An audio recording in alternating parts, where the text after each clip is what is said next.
I can't believe we're in December. We're just a couple of weeks away from Christmas. And when we last spoke, it was over a month ago. Victoria, I Mhm. appreciate you jumping online. I know this is a very busy time for you. So thanks for jumping online and talking to us again and giving us an overview of the market and a couple other things we've got on the mind today.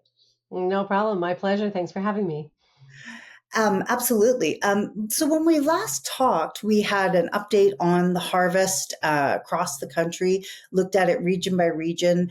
We also had some predictions about, what we're going to come out with in terms of harvest numbers.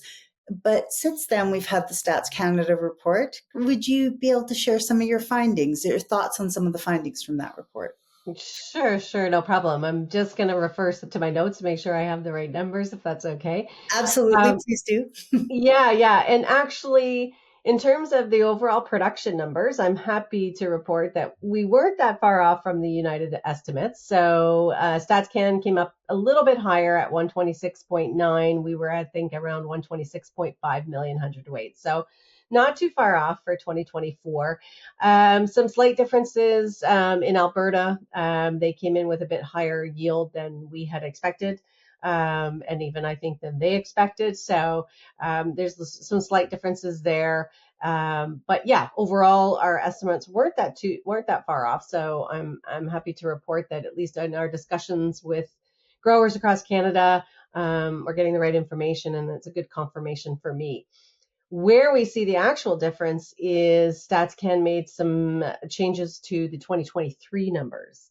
Oh, So we were reporting a decrease in production from 2023 to 24 because we were at, I think, 128.8 million recorded production from 2023 crop. yep. They have downgraded that to 126.5. So 2024 now becomes the biggest. It used to be that we estimated it as the second largest crop ever. It is now the largest crop ever by about 400,000 hundredweight. So there were some significant changes in Quebec.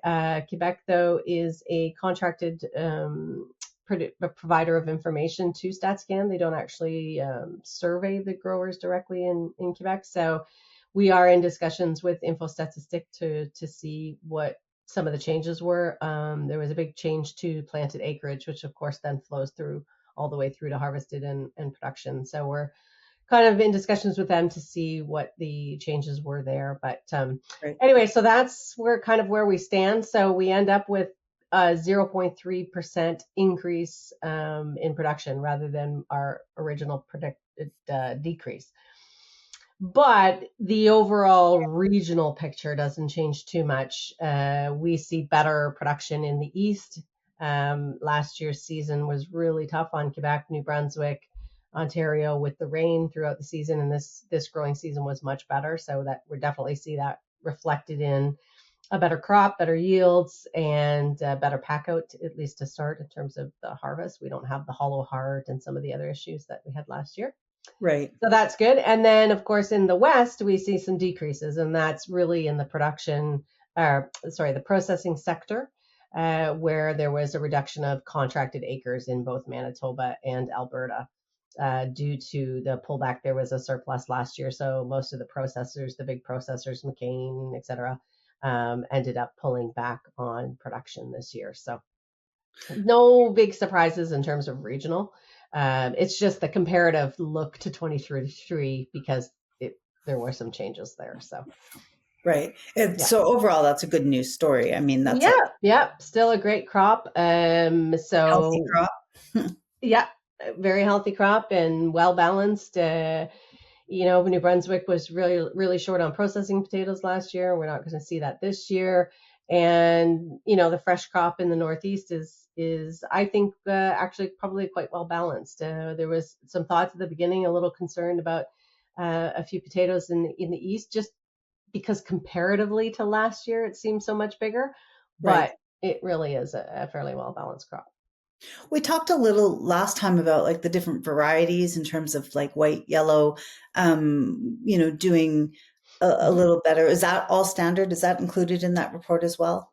We don't unfortunately get that breakdown, and it's something that United is working with the growers across Canada to be able to have better information on the type of potato, so russet, red, yellow, white, and Right. get those categories.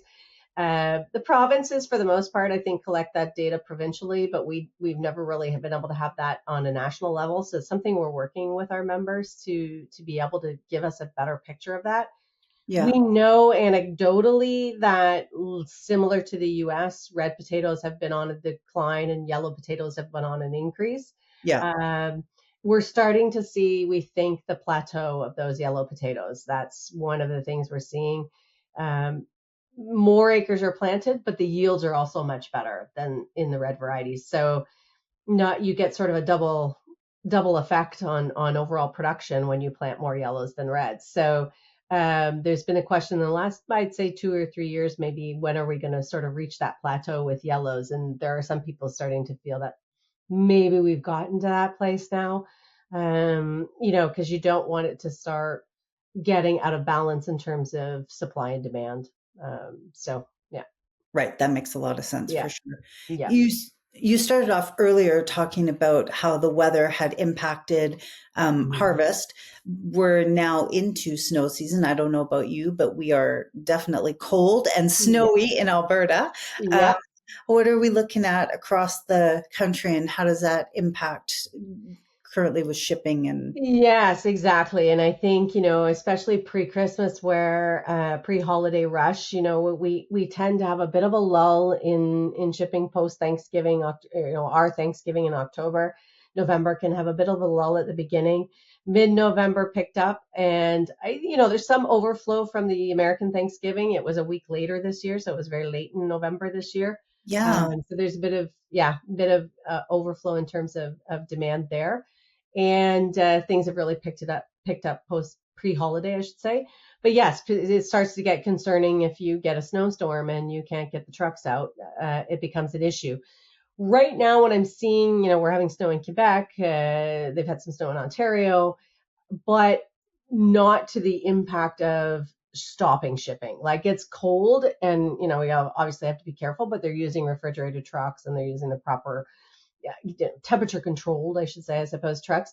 But so I haven't seen the blizzard like conditions or things like that have really held up shipping, which is great because we're in that big rush period. So I'm hoping, in the next few weeks, we'll get through the next few weeks without any serious weather impediments to transport. Yeah. was the industry plagued a little bit with that last year? I don't recall what the weather was like again. Yeah, I don't think pre-holiday, no. I think we were okay in terms of, yeah, you're asking me to go way back last year. Sorry. No, it's okay. But I do remember reports out of Idaho and the Pacific Northwest with some storms, but I don't think like it was like sort of a 3-day period or something like that. There wasn't like a total wipeout of December or anything like that. So Yeah, so far so good. We're crossing our fingers. Truck rates are stable and freight is good availability at the moment. So excellent. Well, speaking of shipping, I know there's a couple of issues top of mind for growers right now that I wouldn't mind if you could touch on for me. The first is um, there's a little bit of a food fight going on, as we know, with a couple of major processors. And we're not talking about it very much, across the country, at least publicly, but I know it's on the mind of growers. Can you enlighten us at all about that situation? Sure. So the first lawsuit that came out was filed against the four major processors, Lamb Weston, McCain, Cavendish, and Simplot. But it was from a grocery chain in the US, and a smaller grocery chain, not one of the majors. Right. And they are, of course, accusing them of price fixing or collusion. And so they're basing that on the fact that the prices of the finished product are much higher and costs have come down. So why haven't pricing come down? So along the lines of what we've seen with the grocery code of conduct in Canada, where consumers complaining about high prices in grocery stores. So the grocery chain went up against the processors, There are no growers involved in this lawsuit. It really doesn't have anything to do with the supply part of it. It's really to do with the processors and their pricing of the end use product, really the French fries, to the grocery chain. So it's been very quiet. We haven't heard much news since the lawsuit was filed. The processors are not making a lot of comments.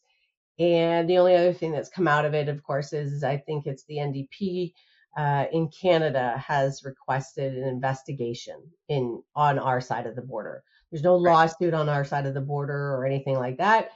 The government's just saying, well, if they're accusing this in the US, McCain and Cavendish are here in Canada. Lamb Weston and Simplot also have plants in Canada, in Manitoba and Alberta. So is there an issue here in Canada? So they've launched that investigation. But honestly, it came out right in the news after that, and I really haven't heard a lot since then. So we're just kind of in a wait and see. These types of lawsuits can take quite a long time to work their way through. Right. Yeah, that makes a lot of sense. Well, as with most lawsuits. Yes. Yeah. Keeping things kind of thinking across the border as well, though, we have another burning issue for growers right now, and that's the potential tariffs that would come into play with the Trump administration if things go the way that the president has said they will go. Yes. And there's a lot going on there. Obviously, we know Trudeau's been down to have his casual supper with the president-elect. At United, we've kind of stayed away from the topic quite a bit because we feel at this point it's so early days. He's not even technically president yet. He's president-elect. He's putting stuff out there. He can be erratic sometimes in terms of his decisions or behavior, or a little spontaneous, shall we say, in terms of his behavior, or policies. But so we're kind of in a wait and see mode. We'd rather wait until January when he's actually in power and see how would the discussions proceed from there. His discussion right now is focused on border security, which in a way is a good thing. It's not necessarily targeting a particular industry or the supply management, which has been targeted in the past. Right. So we'll see how that goes. We also have the question, of course, of are tariffs legal if you have a free trade agreement, and how does that play out in terms of Canada-US relations? So there's a lot there that I think is in to sort of go into any real comment about it is so speculative. I don't think it's of value really for anybody for me to speculate at this point. So we've kind of strayed away from that. I'm trying to sort of steer the discussion to something maybe a little more productive in terms of, okay, contingency plans, for those that are impacted by export. Okay, so what do we do if we can't export, or it doesn't become viable or profitable to export? What do we do? How do we move potatoes within Canada domestically? Are there other export markets for fresh potatoes that we can explore? That sort of thing. So I think, as an industry, we're kind of looking at it from that perspective, and some of the people that I've been speaking to. But yeah, it's definitely on people's minds. There are smaller growers that export that may not have the ability to have contingency plans like that, or other options. So just trying to work through those discussions with the growers and kind of talk about it from that perspective, as opposed to really speculating about what might happen in the future, because it could all change so quickly. So right. In terms of, there is speculation, there is obviously worry, that sort of thing. Any advice you could give to growers who are maybe letting it sort of overtake their holiday plans? Yes, exactly. I really think that there's not everybody has the same opinion of our prime minister, of course. We're trying to put a little faith into the powers that be in Canada, that they will be able to negotiate and do the right things for the country. That's number one. And number two is, it is early days. Like, just let's hang tight. Let's see what happens in January, where the discussions go, what kind of things he's talking about come January, when he's, closer to being officially inaugurated and that sort of thing. And then move forward. But again, I think maybe, yeah, looking at contingency plans, finding out, doing your research, other options of transport and the movement of potatoes and what options are open, and talking with your customers and finding out what availability there is, finding out from your colleagues, customers, other growers, packers, etc. So trying to focus, I think, the discussion inward as opposed to trying to speculate on what might happen with our fellow south of the border. That's excellent advice. I think it feels like it's advice I could use on the daily. Yeah, yeah. I tried. It's really, a long years ago. I'm trying to think. Seven Habits, I think, of highly effective people. The book way back when, and Of it's course. really about sphere of control and sphere of concern. And right now, yeah, it's definitely in the sphere of concern, Yes. but it's not under our control. So focus on the things that are really under your control for the time being, and then, you know, we'll see from where we go from there. Excellent. I know you're going to get into the meat of the December holdings report with Yep. a video for your members, but I would love if you could just give us a little snapshot, a little teaser of some thoughts on that report. Absolutely, absolutely. Again, as I mentioned earlier, with the production report, of course, that impacts some of the holdings reports for 2023. So there were some adjustments made. So again, it's more of in terms of a comparative analysis. The December holdings in 2024 were sitting at a total across the country of 93.8 million. So there has been quite a bit of movement in November. The other thing we have to remember is the December holdings are always a tough one because you can't say that what's disappeared from production is just November movement. There are harvest reports all through from as early back as July for early harvest, right through till people harvesting right until the end of October. So the movement can include a longer period than just the month of November. So when we do that comparison or disappearance, as we call it, for what we say November, it actually could include a longer period than the 4 weeks of November. So it's important to keep that in mind when we're going through it. But yes, overall, and if it's broken out by sector, fresh is sitting at about 19 million. Processing would be sitting just over 64 million, and seed sitting around 10.4 million hundredweight. So comparative to last year, fresh is a little bit up, but again, we're not surprised because the crop itself was much better this year for fresh and a more marketable crop. We had better yields, but we also have more marketable because we didn't have the hollow heart, as I mentioned, and some of the other issues. The processing is almost right on target. We're at 64.3 compared to 64.9 last year. And that's maybe a result of some of the processors were, because we had some of that surplus in processing last year, some of it kind of trailed into new crop. So some processors were going right into new crop and some processors were still using old crop. So that might be why some of the difference there, but we'll see how that pans out moving forward. And seed 10.4, a little higher than last year, which was around 10.2. There was a little bit slower movement out of Alberta. I talked with Terrence Hochstein at Potato Growers of Alberta today, and he was saying, yep, it was a little bit slower in the fall, but it's almost more the movement's just pushed out. So that'll balance out through the December and January. There's not a real concern. There's not an oversupply of seed in Alberta or anything like that. So Yeah.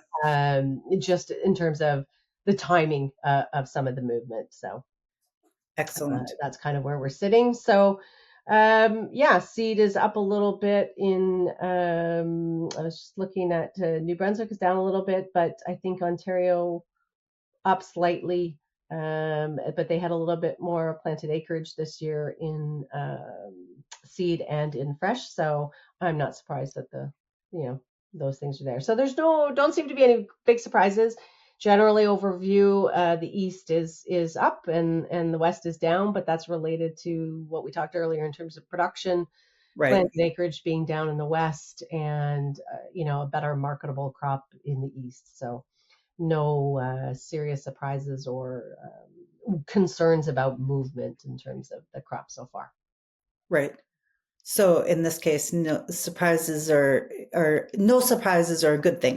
No. Yes, yes, I would say that, but probably is a good thing. There wasn't anything that sort of jumped out at me that I went, oh, well, that seems strange, or that's an issue. It really is. The numbers seem to be in line with uh, what we've seen in the past and very comparable to last year's numbers. So, meaning to me, probably the movement. There were some reports through, like I said, sort of early November at the post Thanksgiving lull that things were a bit quiet, but I think that movement's picked up and moving well into the holiday rush. I don't think it's necessarily spectacular movement, but the movement has been steady and people don't seem to be worried at this point. And it seems to be on track with previous numbers. So, Excellent. That's good news. yeah.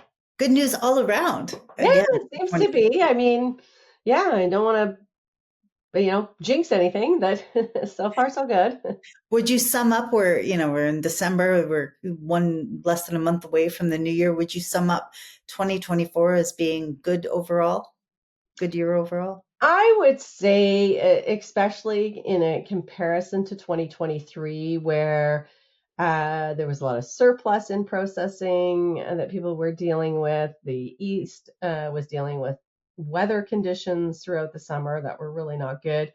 And yeah, 24 has been, it's had its things here and there. Alberta, Manitoba getting 7 inches of rain in the middle of September, and different thing that PEI having almost drought-like conditions through August and September, which they're not used to. But overall, I think the growing season was pretty good, and harvest as well. Most people were happy with harvest. Some getting it in the bin even earlier than usual. So, yeah, I'd say 2024 fairly good, and overall, yeah, good news story, I suppose, at this point. Excellent. But it's early on, and the growers will always say, well, it's early on, and we'll see how storage goes, and we'll see this, and we'll see that. So, but I think it's overall well balanced, and seems to be pretty good for supply and demand there.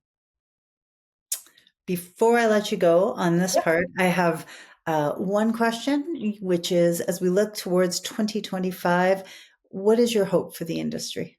Well, in speaking for United, on my own, I hope that we continue our improvement of the data collection. I mentioned early on in the call that we really want to start breaking this down by type of potato, red, russet, yellow, white, etc., and having the sectors well established in terms of fresh processing seed, that we understand what part of the pile is in what sector. So yeah, we've got lots of things going on right now, and we're working on a lot of projects, and I think they're pretty exciting for 2025. So that's good.